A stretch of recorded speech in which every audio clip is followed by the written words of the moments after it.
Hello, listeners. Welcome back. I have another real tradie wife story today. I have another of our wonderful clients, Linda from Base Metal Fabrication, who is going to be talking with me today specifically about personal development and self-care. Linda and her amazing partner, Tim, have been working with us for, you must be coming up 4 years now, Linda, or very close to. And during that time, we have seen the two of them make a massive transformation. And probably the most favourite part of my transformation is their continued commitment to their personal development, both individually and then as a couple and as a couple in business. Linda, thank you very much for joining me today. Hi, Nick.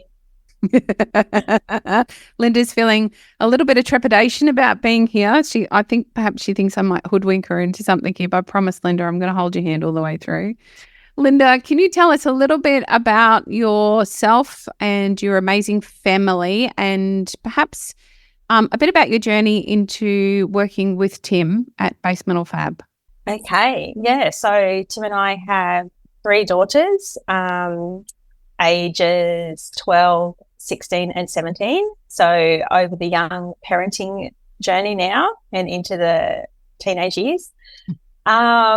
I have always been alongside Tim with the business from, when it started. So developing the business name and getting an ABN.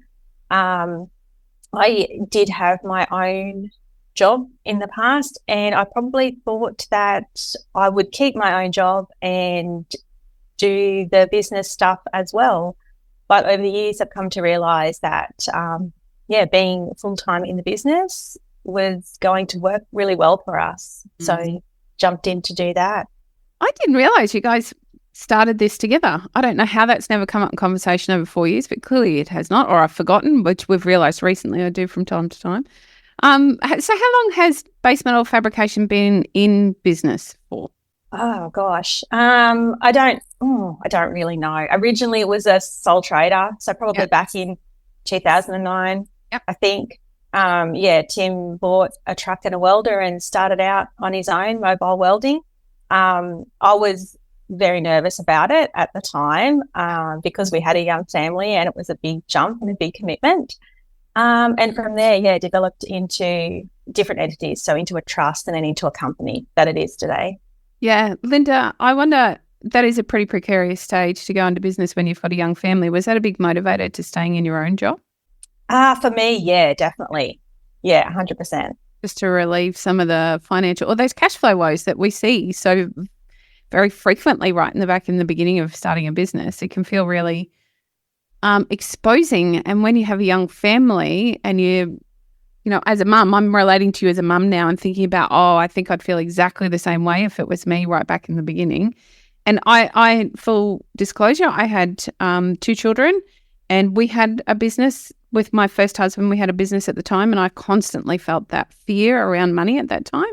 I never joined him in the business, fortunately, although it didn't work for our marriage regardless.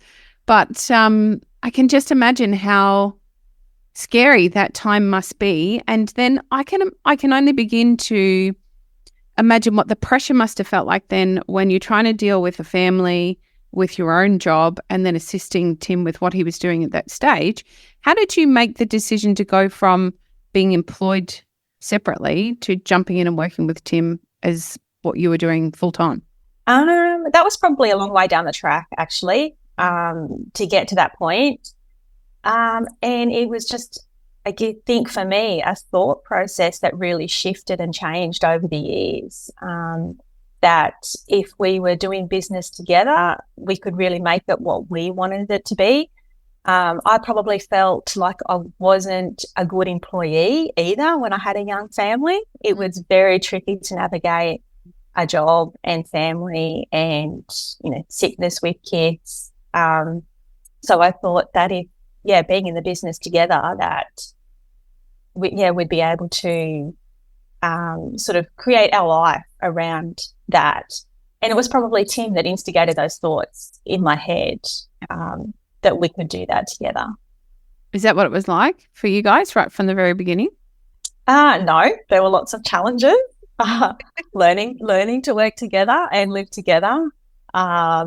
We feel pretty good with it now. And I think it is through the business coaching predominantly that we've done that we've really found our strengths and weaknesses to be able to work together. Yeah, it took us a while to sort of, learn how to work alongside each other. It's not easy. It's tough. I have the benefit of working with someone who is not my husband, and I still find it hard. I have no doubt he would say the same thing. And we don't have to go home at the end of the day together and navigate children together and the rest of life together and still try and remain connected. We get to come to work, to our work. We chat all weekend. Like, it never stops, much like a normal business conversation doesn't stop with any partnership.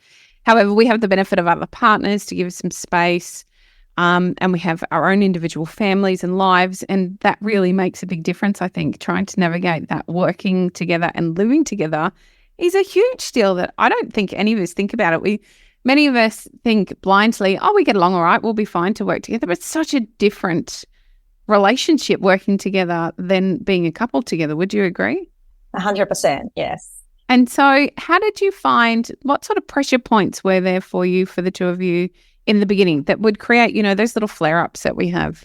In the beginning, I probably struggled to feel connected to the business, I suppose, because I was stepping into, I guess, very much a male-dominated environment, a team of tradies that had at that point worked together on the tools alongside each other.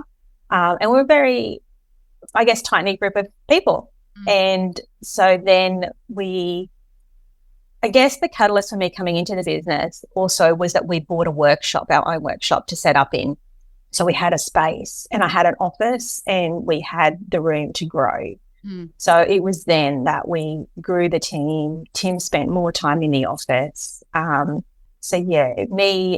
Feeling connected to the business at the time. And then also, Tim and I guess communication probably, business communication, family communication, life communication, just kind of all meshed together at the start until we found our feet a bit. I love that. I would love you to, for our listeners, I'm really wary that I know so much about you guys, but our listeners know very little about you and Tim. And so I'd love you to share what your role looks like in the company now, because it has grown and progressed quite significantly over the time you have been working together. Yeah, it has. And that's probably as the business has grown. So, now I probably have a part in just about everything except for the building of the stuff or the doing of the work. So, all the small business related stuff. So overseeing the accounts, the HR, thinking about the marketing, thinking about sales, thinking about just all the avenues and all the aspects of small business. It's a big shift. And I think you were directly responsible at first in the first instance of deciding to develop yourselves as business owners and reach out to us as your coaches. My favorite shift in all of our community is the shift in Tim and how, like most fellas that come to work with us here at TIB, they're a bit like, well, what is this stuff and how is it going to work for me? And Tim's turnaround has been the most dramatic I've ever seen in a male ever. His shift is absolutely incredible. And I directly contribute a lot of that to you, Linda, and your drive for constant development. And I think that falls across all avenues for you, both personally and professionally. I wonder, have you always been that kind of person that's interested in the continual development of self, or is it something that you came across at a point in your life? I've probably always been a learner and curious about stuff. I tend to read a lot and know little bits and pieces about stuff. So I've always been like that. I probably have really always liked the business side of things as well. I'm not too sure. I guess, just being part of the business as well, and seeing what we can do together, and seeing what potential the business has sort of driven me to do more self-development and business development. Curiosity is my favorite word, and it's not often that it's identified. So I love that curiosity is what has driven you to know a little bit about a lot of things. And it's quite a powerful position to be in. When I was a kid, my dad would tell me it was dreadful, and I think he's wrong. I'd still tell him that now, because I think that knowing a little bit about a lot of things opens the door to that opportunity for curiosity, so that you have this position in your life where you're able to identify that, oh, I don't think this looks like the way I want it to, and I know where to go for help, or I know what sort of questions to ask to drive that change for me. Is that what it was? Well, no, I'll ask the question a different way. What led you to looking for a business coach to help you guys do business? I think it was, we were probably struggling working together.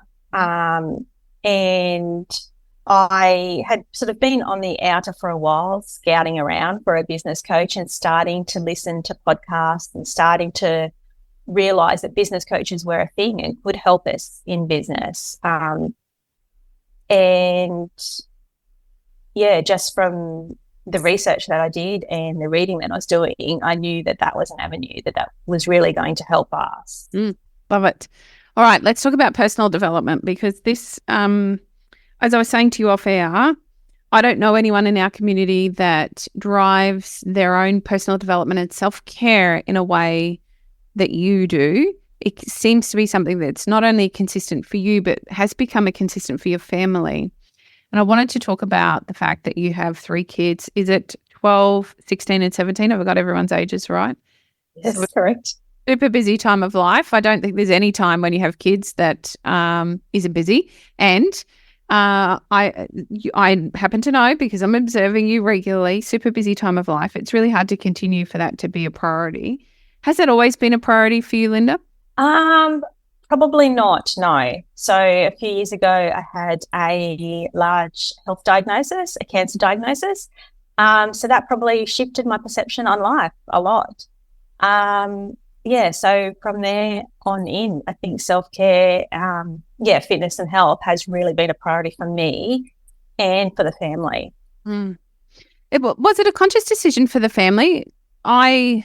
I look at it and I think I'm not entirely sure that my family, they're a bit older than yours, but I'm not sure they would follow my lead on this, and they're pretty, well, not all of them, but most of them are pretty healthy anyway. But I'm not sure, maybe I'm too late to have that kind of influence on the kids. And for you and your family, did you sit down together and have a family discussion and make this a priority for all of you? Or was it through your demonstration that the kids decided they wanted to jump on board? It was probably through my demonstration, I think. And I probably consciously did that as well, because I wanted to be, I guess, a kind of role model for them to look after their own health. So, yeah, it was, I started, doing a few little things, some fitness training. And then, 2 of the kids did actually say, oh, hey, we want to do this as well. Could we do a family session? So, from there it's evolved into a few different things that we do. But tell us about self-care for you. How do you make time for it, and what are you making time for on a regular basis? So Tim and I do a reformer Pilates session once a week. So that's booked into our calendar. I do group fitness training at least once a week. And that's just, it's on the family calendar. So everybody knows that it's happening and they need to work around it. We do a family group training session on a Sunday afternoon as well. So it's a priority for the family, and it's bonding time as well as fitness and health. And I think it's really good for the kids for us all to be doing it. I see a naturopath, so I have health reviews, I do my medical checks, I take supplements, just all that sort of stuff. It's just a non-negotiable. You just wake up every morning knowing that you're going to do X, Y, Z today because it's just part of your routine. Correct. I think I've created the habits for myself. And same, I get up, I jump on the treadmill. It's only a short walk. It's only 10 minutes. But, back when I started doing that, I just set my alarm 15 minutes earlier, and I just got up, and I knew I had to do it for my own health. And I knew that doing it it made me feel better for the day. So I just continue with it. What do you think stopped you from making those same decisions before your diagnosis? Yeah, I don't know. I just didn't have, well, I was still doing some of the stuff, but not all of the stuff. And I probably, ramped it up, I suppose, since the diagnosis, because I know how important health is. And I guess I have a new appreciation for life and a new perception on life, I suppose. I just know how important it is to look after yourself and care for yourself. It's just so fragile, isn't it? And I don't know, there's some things that are still very much in our control. And unfortunately, I see a community of people, and I'm talking broadly about the trades here, that neglect their own self-care because they are so busy trying to make a buck. They're so busy trying to put food on the table for the family or to find the free time to spend with the kids or one another as a couple. And so we tend to sacrifice the stuff that is most important to us. Linda, what is, out of the things that you do, so you've got your Reformer Pilates with Tim, fancy that, listeners, like how cool is that? That's gold standard, going to exercise with your partner every week, but then doing it with your family as well. So having your PT session on a Sunday afternoon is just incredible. I can only drag my kids to do something with me once a year. That's Mother's Day because they have no choice. It's an obligation. I gave birth to you. Now you come to Pilates once a year. This year, I'm very proud to say they're bringing their partners as well. So we've booked out the entire class for the morning so that we all get a turn on the Reformer. But to be doing that as a consistent every week, your own personal PT training so that you are also taking care of yourself and prioritising yourself.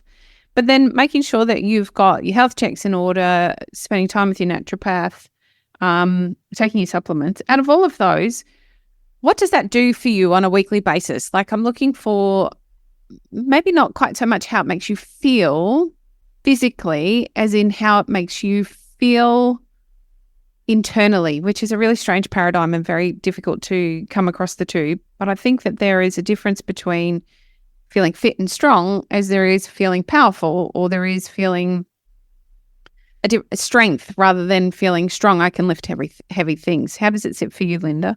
Yeah, I probably didn't notice until sometimes through life some of that stuff drops off. And then I notice when I'm not doing it that I don't feel great internally. I don't feel as well equipped to handle business and life. And I probably feel stronger mentally when I do it. More capacity, like mentally. When I'm doing all the things, and when it drops off, which it does from time to time, and then I get back on track, I really notice it when I don't do it. I love that. So if you've never done it, listeners, you're not going to notice that it's making a difference until you do it for a while. So you just have to make the commitment to do it. Linda, I really like that you identified that you set your alarm earlier to be able to start moving your body, and it was only 10 minutes, but it was where you started. Can you tell me from a family perspective how that was received when that was the decision that you made? Back then it didn't matter. It wasn't affecting anyone else. It was only me. It was my sleep it was affecting. But then it was my health and my fitness and my choice. The rest of the family, well, Tim was at work by that time of the morning. The children weren't needing to get ready quite at that time. So I just packed it on to the beginning of the day before the day started, really. I think there's a tendency, you and I were talking about this briefly before we went on air. There's a tendency for us to allow ourselves to be too busy and not to make this a priority. Sleep's precious. I don't want to deny to anybody that sleep's precious. And 15 minutes earlier on your alarm is not going to make a significant difference negatively in terms of impact at the end of your day when you're feeling tired because you've taken the time to do the exercise and suddenly you're actually feeling quite refreshed. And as you have pointed out really well, Linda, mentally able to deal with more of the stress that comes across our plate every day. So I encourage you, if you're listening and you're not currently doing something to shift your body every day, to spend 15 minutes of your lunch break, if you get a lunch break, moving your body, or get up 15 minutes earlier. It does only need to be 10 minutes. It doesn't need to be significant. It's about creating that habit. And before you know it, you're actually looking for a little bit more. It's incredible how quickly it goes from doing something once a week to wanting to do it twice a week or 3 times a week, or going from 10 minutes to 15 minutes to 20 minutes, those incremental changes are much easier to implement into your day than that very first time you get up 15 minutes early. That's really, really hard. But after that, it's so much better in terms of how it's going to make you feel throughout the day. And I think that it's just got to be a priority for all of us, because we can't handle stress. Modern day stress is so different than the stress our ancestors had. They were dealing with bears and tigers and snakes and spiders and all those other dreadful things that meant that we dipped into fight or flight and dipped back out. It wasn't the continuous stress that we have now as women, particularly, and men too, of course. However, we talk mostly about the wife here, so the women in our community. We have the stress of running a business. We've got the stress of taking care of our families, the stress of being in a relationship, the stress of trying to find some time and prioritize ourselves. That turns into a massive load of stress that we're dealing with on a day-to-day that significantly impacts our health. And so not creating time for you to have that stress reduction in your day and fully equip yourself to be able to deal with stress differently will create a negative impact for you in your life, one way or the other. 15 minutes is not a lot of time. Linda, around stress, I know that you do a lot of other self-development, from listening to podcasts and reading and that continuation of curiosity and learning. Have you found other ways that have worked well for you with your stress reduction on a day-to-day? Because you're in peak stress mode right now with 3 kids that are, 2 of the 3 still at school. The third is just navigating life fresh out of school. You're still running the business. You're employing people. You're dealing with their stress as well as your own stress. You're still working with Tim. You've just bought a new property, which brought about a lot of stress. Moving is not fun. What are you finding is consistent for you in helping you deal with the everyday stress? I think it's just, maintaining consistency with my habits. So with my my exercise, my eating, things that I enjoy doing as well. So reading, making the time for reading. Booking holidays, knowing that we've got time coming up when we're going away and we're doing something together as a family. And also sleep. Sometimes it's not great. That's something that I do try to focus on. Just maintaining consistency with all that, I think, is important for me and how I deal and navigate with today's stresses. So you mentioned habits and creating new habits. Is there a trick for you for how you've created a habit and stuck with a habit? Oh, I don't think any trick. I think, just starting it and then just continuing it. But I don't, think I've got any special tricks. It's just discipline. For some people, discipline works really well. For other people, they've got a habit stack, and for others, they need somebody to hold them accountable. I think some of us are really good at being disciplined. That's not me. I spoke recently about my very complicated relationship with discipline. I actually don't think it's discipline that ever gets me out of bed to walk the dog every morning. It's her face if I don't walk her. So it's accountability. And it's not discipline that gets me to Pilates 4 days a week. It's the disappointment on my friends' faces if I don't make it to Pilates, or the little messages I get after, "Oh, I missed you today. Is everything okay?" So again, it's accountability, but some of us are just really good at discipline. Is that something that shows up for you in lots of areas of your life? Oh, I don't know. I think for me, it's probably, I think the motivation for me to continue with it is the way that I feel, I suppose. And, life itself, I suppose, just having that perspective on life, that it is precious and that, we need to look after ourselves to be getting the best out of ourselves and enjoying life in the best way. Love that. And still wouldn't be enough for me. I need somebody to hold me accountable. That's terrible, isn't it? Okay, Linda, I would love to, I promised we wouldn't talk too much about Tim, and I think there'll be a lot of ladies out there listening thinking, gosh, I wish my partner would just do X, Y, Z with me or because of me or around me. And Tim does a lot of, it's become a real priority for him to take care of himself and create these habits for himself. Do you contribute that to your leading your way through that with him? So again, by example, or was it something that you two consciously decided on? Yeah, on reflection, probably because I was doing it, then he probably got an insight and then made his own decisions and his own choices to, create his own habits, I suppose, and his own self-care. I love that. And I feel as though the two of you do a really good job of giving each other permission to take what is necessary. And I don't often see that. I see a bit of lip service for that kind of stuff, but I don't actually see it show up. And I see for you guys an enormous respect for one another and what's needed for each of you individually and together to create the outcome that you're currently creating. You really are the quiet achievers in our community.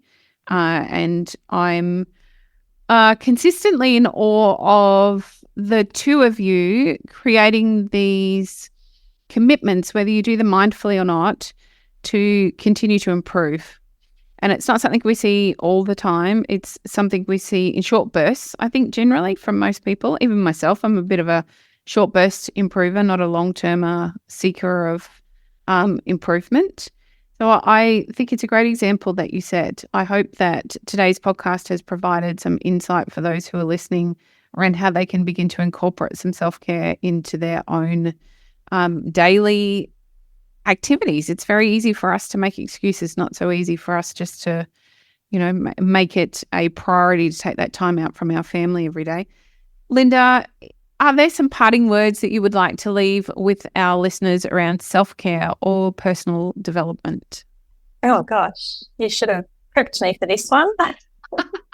I really should have, but it's come to me. I don't know. I guess I, always just think that is, super important for everybody, and particularly tradies and particularly guys. I think in our environment, we've seen our whole team sort of come on board with some of the work that we've been doing, the improvements like personal improvement, self-improvement, and the whole team has kind of jumped on board, and really we can see the change in the team, I suppose, which is really good. Totally.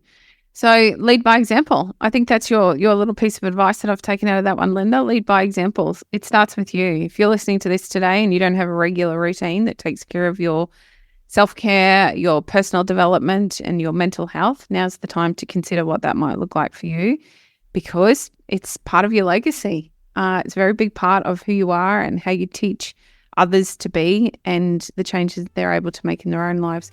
Linda, I hope that wasn't half as painful as it felt when you jumped on with me this morning. Thank you so much for joining me today. Thanks, Nick. And thank you for listening.